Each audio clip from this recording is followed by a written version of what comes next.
Bismillahirrahmanirrahim. Today's topic of discussion is lungs pathology MCQ. तो उसके MCQ 78 और जल्दी जल्दी स्टार्ट करते हैं। नंबर 1, फीटल अल्ट्रासाउंड लेने पे पता क्या लगा कि आपको एक एबनॉर्मल पैसिफिकेशन देखने को मिल रही है in the right lung supplied by the vessel from the aorta. Okay, ठीक हो गया। और ये पैसिफिकेशन लंग्स से बाहर पड़ी हुई है, अगर लंग से बाहर पड़ी है उसको क्या बोलते हैं, एक्स्ट्रा लोबार सिक्वेस्ट्रेशन बोलते हैं, जो कि कंजेनिटल एनोमली होती है। सेकंड क्वेश्चन की तरफ आ जाते हैं। सेकंड क्वेश्चन है ओके, सेकंड क्वेश्चन में blunt trauma to the chest है, उसकी वजह से क्या हुआ, लैसिडेशन नहीं है, सडन डिफिकल्टी इन ब्रीदिंग है, pain on the right side है। Okay, there is tympanic percussion on the right side, that means कि उसको न्यूमोथोरैक्स हो गया, तभी आपको ये परकशन नॉट सुनने को मिल रहा है। इसके बाद नेक्स्ट क्वेश्चन की तरफ चलते हैं। नेक्स्ट क्वेश्चन के अंदर एक डायग्राम दी हुई है। ओके, डायग्राम के अंदर यहाँ पर एंटीलैक्टेसिस को एक्सप्लेन किया हुआ है, तो यहाँ पर अभी हमारे पास टाइम नहीं है तो हम इसको यहाँ लगा देते हैं, लेकिन डायग्राम वाले सवाल एग्जाम में नहीं आते होते। इसके बाद क्वेश्चन नंबर 4 की तरफ आ जाते हैं। क्वेश्चन नंबर 4 में आ जाते हैं। तो क्वेश्चन नंबर 4 में है कि ब्लंट चेस्ट इंजरी है। ओके, ब्लॉटिंग एक्सीडेंट के अंदर बोटिंग एक्सीडेंट के अंदर फ्रैक्चर हुआ, 7th रेप का हुआ, उसकी वजह से सबकुटेनियस टिश्यू स्वेलिंग हुई है with non painful crepitus on the palpation of right chest है। तो कौन सी चीज लीक कर गई है, तो उसको क्या बोलते हैं, एयर, उसको बोलते हैं सबकुटेनियस एम्फीसीमा। ठीक है। इसके बाद नेक्स्ट क्वेश्चन है, क्वेश्चन नंबर 5 है। तो क्वेश्चन नंबर 5 के अंदर है वर्सनिंग डिस्निया है, ऑर्थोपनिया है। ओके, ठीक है, ये चीज देखने को मिल रही है।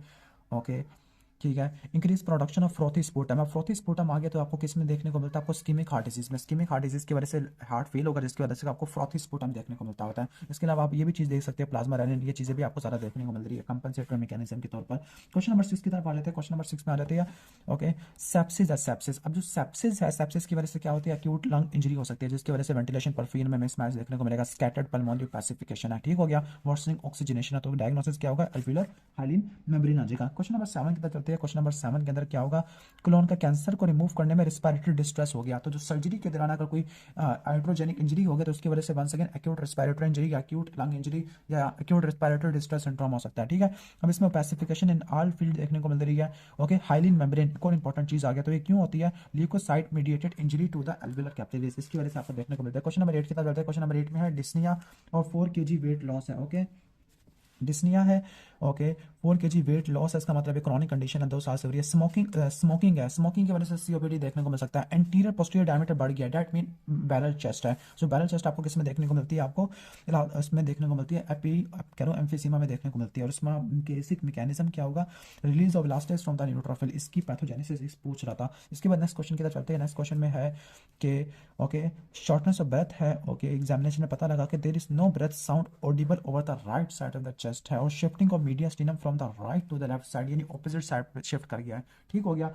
तो ये किस वजह से हो सकती है, आपको किस वजह से देखने को मिल सकती है, ये आपको रप्चर ऑफ एम्फीसेमेटस ब्लब्स की वजह से हो सकती है, जिसकी वजह से क्या होगा, जिसके रप्चर होने की वजह से आपको क्या देखने को मिलेगा, नीमोथोरेक्स देखने को मिलेगा, खासतौर पर जो हमारा स्पॉन्टेनियस नीमोथोरेक्स है उसमें आपको तकरीबन आपको डेविएशन देखने को मिलती होती है। क्लियर, तो ये बात हो जाएगी। इसके बाद नेक्स्ट है कि वो आगे एयर रशेस आउट है, एयर रशेस आउट, तो उसके बाद इसका बेस्ट ऑप्शन क्या होगा, डिस्टल एसिडल एम्फीसीमा, जो कि ब्लब्स की वजह से होता है। इसके बाद क्वेश्चन नंबर 10 की तरफ आ जाते हैं। क्वेश्चन नंबर 10 की तरफ क्या पूछा हुआ है, ओके, नंबर 1 है कि ओकेजनल कफ है, sputum minimal sputum production, that mean chronic bronchitis नहीं है। इसके अलावा फीवर, ये रेशो देखो कम देखने को मिल रही है।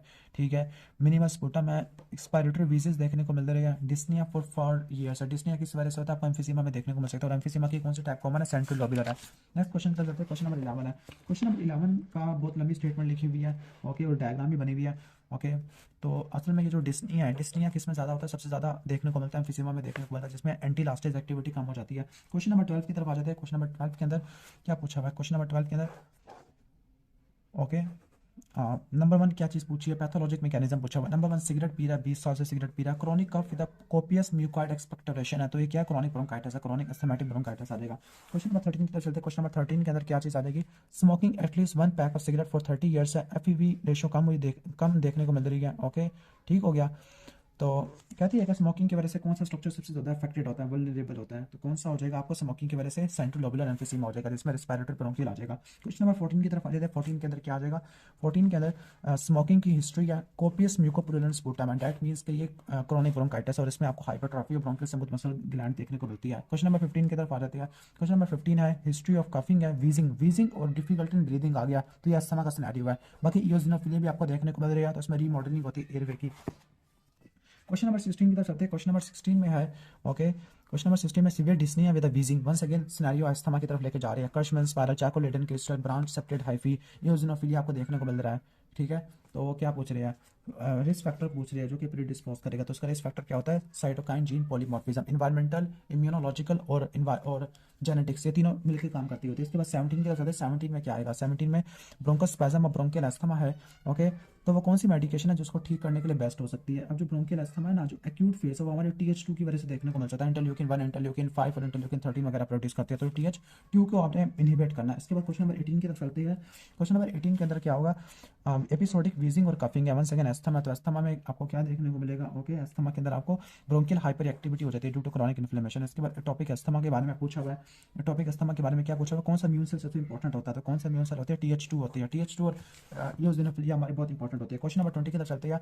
Okay, dyspnea with wheezing, again asthma है लेकिन ये ऑस्टियोआर्थराइटिस की हिस्ट्री है, और ऑस्टियोआर्थराइटिस को, जोड़ों का दर्द, उसको ठीक करने के लिए क्या लेती थी? एस्पिरिन लेती थी। क्वेश्चन नंबर 21 की तरफ आ जाती है। 21 में है okay, recurrent म्यूकाइड sinusitis otitis media. अब ये पूरा एक उसने बनाया हुआ कार्टाजीनस सिंड्रोम को। कार्टाजीनस सिंड्रोम सिलेरी डिस्काइनेसिया की वजह से होता है। क्वेश्चन नंबर 22 है। क्वेश्चन नंबर 22 के अंदर आपने क्या नोट करना है? ओके, अब Haemophilus influenzae, Pseudomonas aeruginosa, staph aureus, इनकी वजह से क्या देखने को मिलेगा? आपको ब्रोंकिएक्टिसिस देखने को मिलती है। For example dilation of right bronchi, तो इसमें क्या होगा? इसमें बेसिक मैकेनिज्म क्या होता है? इसमें basic mechanism recurrent inflammation with the bronchial wall destruction, ये होती है। क्वेश्चन नंबर 23 की तरफ आ जाते हैं। क्वेश्चन नंबर 23 में आ जाते हैं। तो 23 में आपको increasing shortness of breath and the weakness है, डिस्निया है और वीकनेस आपको देखने को मिल रही है। पल्मोनरी फंक्शन टेस्ट अगर देखो तो ये इलेक्शन नॉर्मल है। दैट मीन्स कि ये कोई रिस्ट्रिक्टिव डिजीज है, और रिस्ट्रिक्टिव डिजीज में खासतौर पर इडियोपैथिक वाले ज़्यादा कॉमन होते हैं, तो ये हनीकम लंग अपीयरेंस आपको देखने को मिलेगी। ओके, तो 24 की तरफ आ जाते हैं। 24 में वंस अगेन एक डायग्राम दी हुई है। ओके, अच्छा, यहाँ पे डिफ्यूज इंटरस्टिशियल ये भी दी हुई है, मार्किंग भी देखने को मिल रही है। ओके, 24 में एक डायग्राम दी हुई है।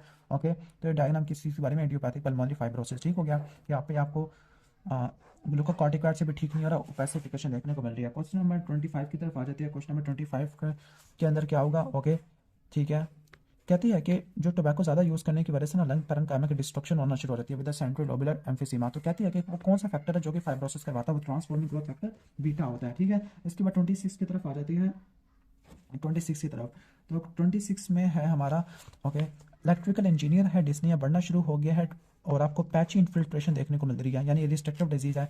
ओके, और इसमें कोई स्पेसिफिसिटी नहीं बताई गई, तो ये क्या है? नॉन स्पेसिफिक इंटरस्टिशियल आ जाएगा। Okay, non specific interstitial disease आ जाएगा, निमोनिया आ जाएगा। क्वेश्चन नंबर 27 की तरफ आ जाते हैं। क्वेश्चन नंबर 27 में आ जाते हैं। ओके, क्वेश्चन नंबर 27 में है काम की चीज़ है, इंटरस्टिशियल इन्फ्लेटेड मोनोन्यूक्लियर सेल है, रिसीव कॉर्टिकोस्टेरॉइड थेरेपी, उससे अगर ठीक हो जाता है इंटरस्टिशियल डिजीज, तो वो कौन सा डिजीज होता है? वो ब्रोंकियोलाइटिस ओब्लिटरेंट होता है, जिसको क्या बोलते हैं? क्रिप्टोजेनिक भी बोलते हैं, ठीक है। देखिए, क्रिप्टोजेनिक आ जाएगा, और ये कॉर्टिकोस्टेरॉइड से बिल्कुल ठीक हो जाता है। क्वेश्चन नंबर 28 की तरफ जाते हैं। क्वेश्चन नंबर 28 के अंदर क्या होगा?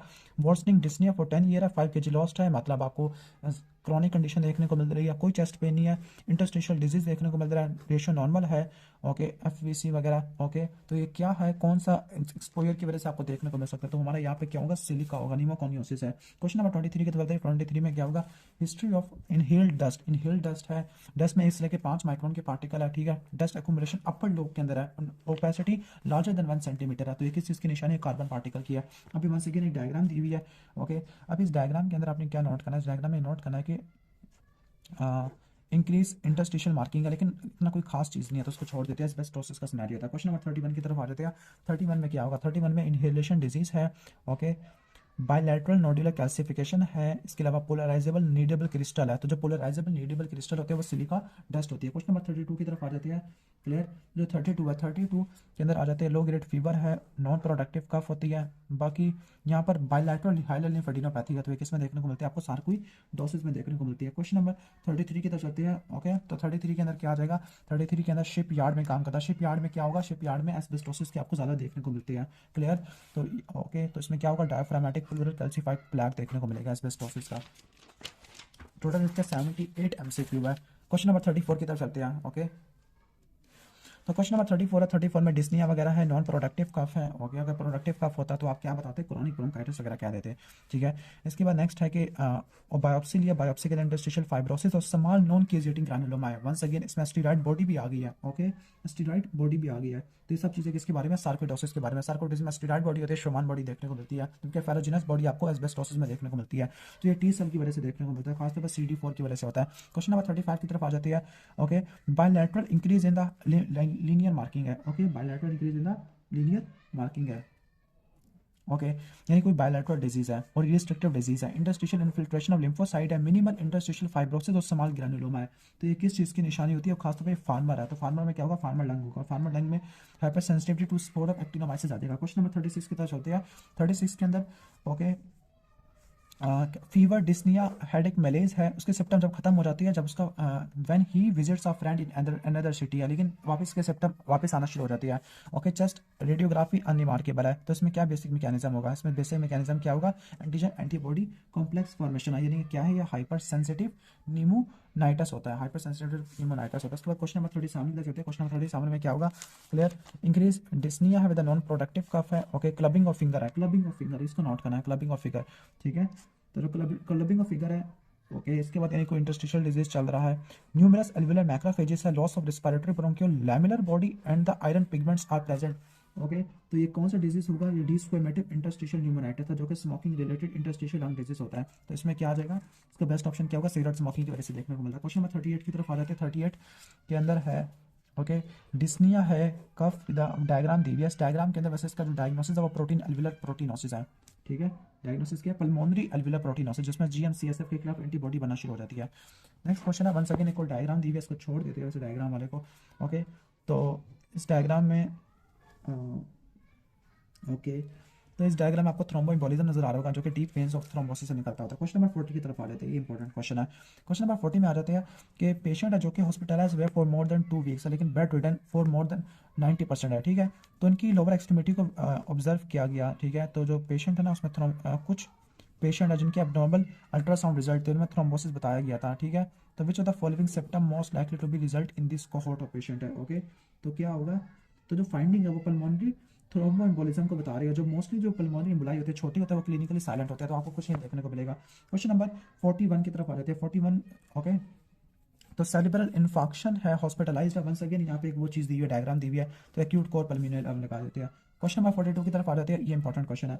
ओके तो 42 है, प्रोग्रेसिव डिस्निया और एक्सर्शन विद फटीग है, प्रोमिनेंट पल्मोनरी कंपोनेंट काफी ज्यादा है, ब्रूई देखने को मिल रही है, जुगुलर वीनस डिस्टेंशन देखने को मिल रही है, एंटी फॉस्फोलिपिड एंटीबॉडी है। अब तो आंसर पता लग गया होगा, थ्रोम्बोएम्बोलिज्म है, ठीक है। इसके अलावा पूरा सिनेरियो बताया हुआ थ्रोम्बोएम्बोलिज्म का। क्वेश्चन नंबर 43 की तरफ आते हैं। 43 में क्या आ जाएगा? ओके 43 में लो रंबलिंग साउंड है, बायलैटरल प्लूरल इफ्यूजन है, बायलैटरल प्लूरल इफ्यूजन है, ठीक हो गया। ओके इसके अलावा है फिजिकल एग्जामिनेशन में टेम्परेचर तो ऑलमोस्ट नॉर्मल है, एडीमा और डिस्निया देखने को मिल रही है। तो ये वंस अगेन क्या है? पल्मोनरी हाइपरटेंशन का सिनेरियो है, ठीक है। ओके पल्मोनरी हाइपरटेंशन आ जाएगा, इसकी वजह से आपको हार्ट फेलियर देखने को मिलेगा। क्वेश्चन नंबर 44 की तरफ आ जाते हैं। क्वेश्चन नंबर 44 है हमारा, ठीक है। तो क्वेश्चन नंबर 44 में प्रोग्रेसिव डिस्निया है, फेलियर है, एक्सटर्नल जुगुलर वेन की डिस्टेंशन देखने को मिल रही है, प्लेक्सीफॉर्म लेगन है। प्लेक्सीफॉर्म लेगन किसमें होती है? प्राइमरी पल्मोनरी हाइपरटेंशन में देखने को मिलती है। क्वेश्चन नंबर 45 की तरफ आ जाती है।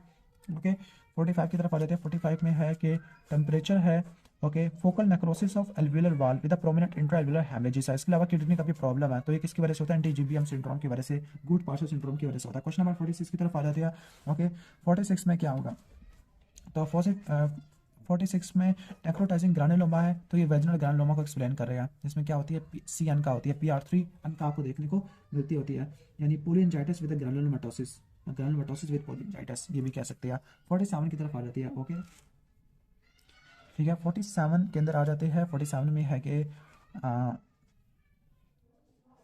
कहती है कि एनेस्थीसिया वाले जो पेशेंट होते हैं उनमें पल्मोनरी इन्फेक्शन होने के चांसेस काफी ज्यादा होते हैं। इसकी वजह क्या होता है? इनमें सिलेरी फंक्शन रिलेटिवली कम देखने को मिलता है। क्वेश्चन नंबर 48 की तरफ आ जाते हैं। वंस अगेन एक डायग्राम दी हुई है, तो इस डायग्राम के अंदर एक लोबार नमूनिया दिखाया हुआ, तो इस स्ट्रेप्टोकोकस नमूनिया की वजह से देखने को मिलता है। क्वेश्चन नंबर 49 की तरफ आ जाते हैं। क्वेश्चन नंबर 49 में क्या होगा? Okay cigarette smoking, cigarette smoking की वजह से सीओपीडी होगा, और सीओपीडी की वजह से न्यूट्रोफिलिया, यानी सीओपीडी वाले पेशेंट में कौन सा होता है? मोनोक्सिला कैटेरालिस आपको देखने को मिलता है। इसका इन्फेक्शन रिलेटिवली कॉमन होता है, क्लियर। तो मोनोक्सिला कैटेरालिस और हीमोफिलस इन्फ्लुएंजा ये भी आ सकता होता है, जो अगर ऑप्शन में नहीं था, यहाँ पे इन्फ्लुएंजा ए लिखा हुआ था। क्वेश्चन नंबर 50 की तरफ आ जाते हैं। क्वेश्चन नंबर 50 में आ जाते हैं, क्लियर। क्रॉनिक अल्कोहल अब्यूज की हिस्ट्री है। अब क्रॉनिक अल्कोहल अब्यूज के अंदर आपको किस में देखने को मिल सकते हैं? जो क्रॉनिक अल्कोहल में आपके स्टेफ ओरियस और बैक्टीरिया फ्रेजिलस, क्योंकि यहाँ पे क्या होगा? एस्पायरेशन निमोनिया आपको देखने को मिलेगा, क्लियर। इसके बाद 51 की तरफ आ जाते हैं। क्वेश्चन नंबर 51 है। क्वेश्चन नंबर 51 के अंदर क्या होगा? Mild fever with non productive cough है, माइल्जिया देखने को मिलता है, बायलैटरल एक्सटेंसिव पैची है, कोल्ड एग्लूटिनेंट टेस्ट पॉजिटिव, इसका मतलब माइकोप्लाज्मा निमोनिया आ जाएगा। क्वेश्चन नंबर 52 की तरफ आ जाती है। 52 है, ओके तो 52 है, फीवर है, शॉर्टनेस ऑफ ब्रेथ है, ओके फीवर है, शॉर्टनेस ऑफ ब्रेथ है, ओके रिस्पिरेटरी डिस्ट्रेस बढ़ना शुरू हो गया during the intubation and the mechanical ventilation है, तो ये कोरोना वायरस की निशानी होती है, कोविड है। ठीक है, तो एक कोविड का सवाल आ सकता है। क्वेश्चन नंबर 53 की तरफ चलते हैं, 53 की तरफ आ जाते हैं। ओके, तो H5N1 इसका इन्फ्लुएंजा है, यानी इसका उसकी पैथोजेनिसिटी कैसे हो सकती है? Enter many type of hostel, ये आपने रट्टा मारा है। क्वेश्चन नंबर 54 की तरफ चलते हैं, 54। ओके, 54 में आ जाती है, तो ह्यूमन 54 में क्या है? Fever with dyspnea, non productive का माइल्जिया है। माइल्जिया का मतलब है कि वायरस का इन्फेक्शन है, बायलैटरल डिफ्यूज इंटरस्टिशियल इन्फिल्ट्रेट है, दैट मीन कि ये एटिपिकल अमोनिया, तो ये किससे होगा? मेटानीमो वायरस की वजह से होगा। इसके बाद क्वेश्चन नंबर 55 की तरफ आ जाते हैं। क्वेश्चन नंबर 55 में क्या होगा? क्रॉनिक हेड कफ है, हेडेक है, स्लाइट फीवर है। ओके, ठीक है, इंस्पायरेटरी क्रैकल है, respiratory sensation virus. Respiratory sensation virus क्या करेगा? इंटरस्टिशियल इन्फिल्ट्रेट करवाता होता है। क्लियर? 56 की तरफ चलते हैं, 56 के अंदर। ओके, तो 56 में है कि CD4 काउंट काफी ज्यादा कम है, यानी ऑटोइम्यून, यानी HIV का इन्फेक्शन। HIV में क्या होता है? माइकोबैक्टीरियम इवियन कॉम्प्लेक्स इन्फेक्शन ज्यादा देखने को मिलते हैं। 57 है, 57 में डायग्राम दी हुई है। ओके, तो ये माइकोबैक्टीरियम ट्यूबरक्लोसिस, क्योंकि यहाँ पे ट्यूबरकुलिन टेस्ट पॉजिटिव आएगा। क्वेश्चन नंबर 58 की तरफ आ जाती है। ओके, तो 58 में ये नोट करना है कि वेट लॉस है, मतलब क्रॉनिक कंडीशन है, लो ग्रेड फीवर है, म्यूकार्ड स्पुटम है, ब्लड स्ट्रीक स्पुटम है, ठीक है, बायलैटरल क्रैकर्स आपको देखने को मिल रहे हैं। ओके, न्यूट्रोफिल लिम्फोसाइट आपको ज़्यादा देखने को मिल रही है, तो एक किस चीज़ की निशानी? एसिड फास्ट बेसिल है कि TB का इन्फेक्शन हो गया। ओके, और आपको क्या इसमें क्या देखने को मिलता है? क्वाइन लीजन देखने को मिलती है। ओके, तो इमेजिंग के अंदर आपको क्या देखने को मिली है? क्वाइन लीजन देखने को मिली है, यानी डिक्रीज एटीन्यूएशन सेंट्रल। इसके बाद 59 की तरफ आ जाते हैं। 59 में होगा। ओके, 59 में वन सेकंड एक डायग्राम दिया, इसको चेक करने के लिए क्या यूज करते हैं? इंटरफेरेंस गामा ऐसा रिलीज टेस्ट चेक करते होते हैं। इसके बाद नेक्स्ट है 60 MCQ। 60 में क्या होगा? नॉर्थर्न मैक्सिको है। नॉर्थर्न मैक्सिको के अंदर आपको क्या देखने को मिलता है? डैम रीजन में अमेरिका में, तो वो कॉक्सी डियाडोमाइकोसिस आ जाएगा। ओके, क्वेश्चन नंबर 61 है, वन सेकंड एक और डायग्राम दी हुई है। ओके, तो 61 में क्या होगा? माइकोबैक्टीरियम ट्यूबरक्लोसिस का इन्फेक्शन। 62 की तरफ आ जाती है। क्लियर? तो 62 में कीमोथेरेपी है। कीमोथेरेपी का मतलब है कि इम्यूनोसप्रेसिव रहेगा, ग्राउंड ग्लास इन्फिल्ट्रेट या ये वाला जो साइनन है किसमें देखने को मिलता है? आपको एस्परजिलस फ्यूमिगेटिस में देखने को मिलता है। इसके बाद क्वेश्चन नंबर 63 की तरफ आ जाती है। वन सेकंड एक डायग्राम दी हुई है।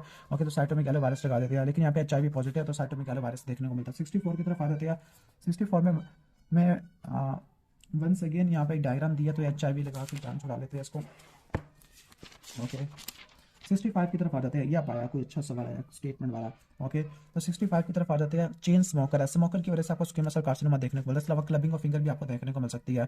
ठीक है, चेन स्मोकर है, 5 kg वेट लॉस है। इसके अलावा इसके अलावा आपको हाइलर लिम्फेडिनोपैथी देखने को मिल रही है। ठीक है, कैविटेशन 3 सेंटीमीटर लिगन नियर द आइलियम आ जाएगी। ब्रोंकोस्कोपी में जो मैस है वो राइट मेन ब्रोंकस को ऑक्लूड कर रहा है। ओके, तो कौन सा कैंसर हो सकता है? तो best option is the okay squamous cell carcinoma. ठीक हो गया। इसके अलावा नेक्स्ट है 66 की तरफ आ रहे थे। 66 में आपको वन सेकंड एक डायग्राम दी हुई है। ओके, डायग्राम में मलेस है, फीमेल है। फीमेल के अंदर कौन सा कैंसर ज़्यादा होता है? एडिनोकार्सिनोमा आपको ज़्यादा देखने को मिलता होता है। क्लियर? इसके बाद 67 की तरफ आ जाती है। क्लियर? 67 में क्या होगा? 67 में आपको नॉन स्मोकर है। नॉन स्मोकर में या फीमेल में क्या देखने को मिलेगा? एडिनोकार्सिनोमा देखने को मिलेगा। ओके, तो ग्लैंड्स देखने को मिल रही है। तो इसमें कौन सा जीन म्यूटेटेड होता है? ओके, कौन सा जीन म्यूटेटेड होता है इसके अंदर? तो आपका होगा EL की जीन के रीअरेंजमेंट आपको देखने को मिल सकती होती है। ठीक हो गया, यानी जो AL के जीन है ना वो टायरोसिन काइनेस को एक्टिवेट करता होता है। जो AL की और EML की फ्यूजन होती है, तो उसकी वजह से क्या होगा? एक्टिवेशन आपको देखने को मिल सकती है। जबकि यहाँ पर gain of function mutation in EFGR इसमें भी आपको देखने को मिल सकती है। ओके, तो ये आ जाएगा। इसके बाद क्वेश्चन नंबर 68 है। क्वेश्चन नंबर 68 एक डायग्राम का है। ओके, तो डायग्राम का है, डायग्राम में फीमेल है, फीमेल के अंदर एडिनोकार्सिनोमा वैसे ज़्यादा देखने को मिलता है। 69 की तरफ आ जाते हैं। क्लियर? 69 की तरफ आ जाते हैं, तो 69 के अंदर ओके नोट करो ट्रंकल ओबेसिटी।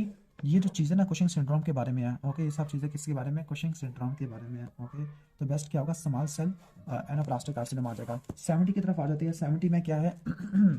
ओके, 70 में एक डायग्राम बनी हुई है, तो एडिनोकार्सिनोमा साइट हुआ। 71 की तरफ आ जाती है। क्लियर? तो 71 में है ओके पैक ऑफ सिगरेट है, हिमोप्टेसिस है। ओके, इसके अलावा फिजिकल एग्जामिनेशन में फिब्राइल है। ठीक है, तो क्या पूछ रहा है इसके अंदर? तो पेशेंट के अंदर कौन सा कैंसर हो गया? स्मॉल सेल कार्सिनोमा हो गया है। ठीक है, स्मोकिंग की वजह से। और तो इसकी वजह से क्या होगा? इसकी वजह से आपको इन्वेसिव पैरीहाइडल मैस देखने को मिलेगा। 72 की तरफ आ जाती है। 72 की तरफ आ जाती है, तो 72 में डिफिकल्टी इन वीगन है, तो इसका मतलब हॉर्नर सिंड्रोम हो गया। तो हॉर्नर सिंड्रोम क्यों देखने को मिलेगा? ब्रोंकोजेनिक कार्सिनोमा की वजह से देखने को मिलेगा, फैनकॉस्ट ट्यूमर की वजह से हो जाएगा। 73 की तरफ आ जाती है।